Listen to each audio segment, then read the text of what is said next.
और UPSC clear है।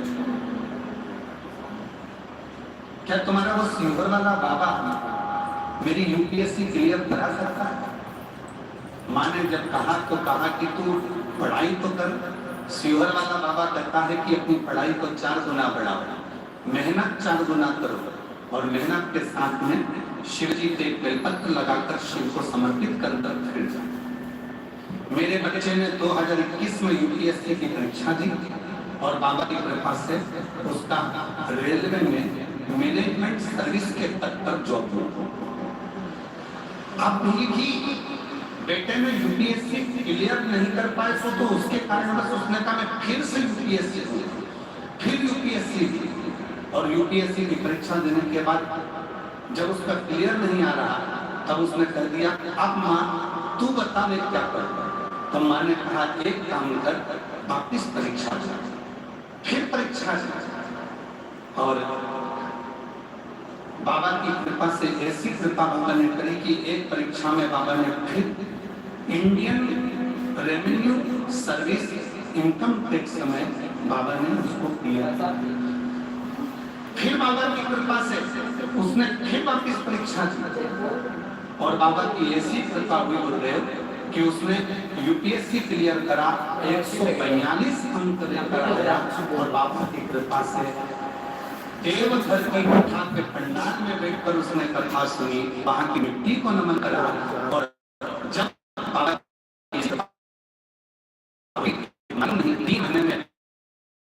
बाबा ने कहा 142 अंक लेकर वो आईएएस ऑफिसर बन गया।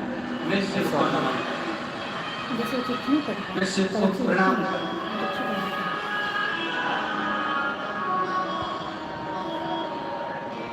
तेरी कृपा बिना न मिले नेक भीयन, तेरे श्वास तेरी कृपा से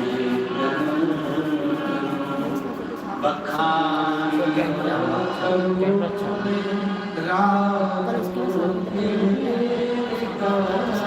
चपटी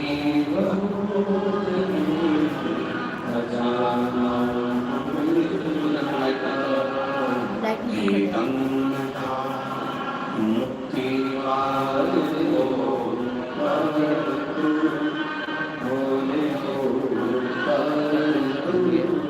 पत्र में उसमें बहन ने एक बात की थी,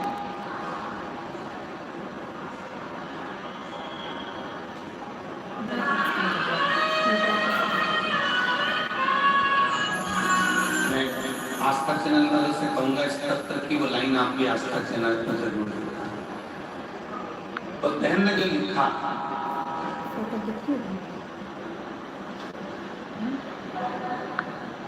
तो बहन ने लिखा देवघर की, और बहन ने पत्र में जो लिखा है देवघर की कथा पंडाल में, आप लोग एलईडी पर पढ़ सकते हैं। बहन ने लिखा देवघर की कथा पंडाल में बैठकर सुने और प्रार्थना की बाबा ने 2025 की परीक्षा में 142 अंक दिखाकर बाबा ने मेरे बेटे को आईएएस बना दिया। मेरे शिव की कृपा से ये करुणा की, ये उदार और नीचे की लाइन बड़ी सुंदर है, लुटा दिया कर दिया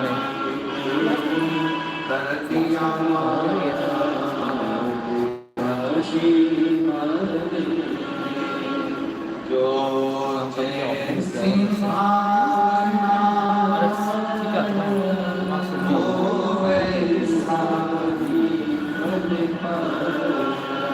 नहीं खाली उसे लो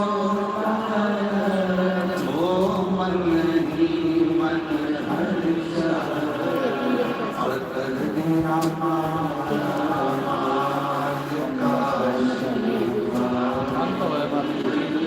दिख नहीं रहा था, दिख नहीं रहा था।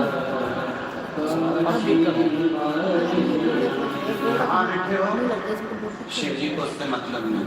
फिर मम्मी बुलाए को पंडाल में बैठे हो कि पंडाल के बाहर बैठे हो, शिव जी को उससे मतलब नहीं। आगे बैठे हो कि पीछे बैठे हो, शिव जी को उससे मतलब नहीं।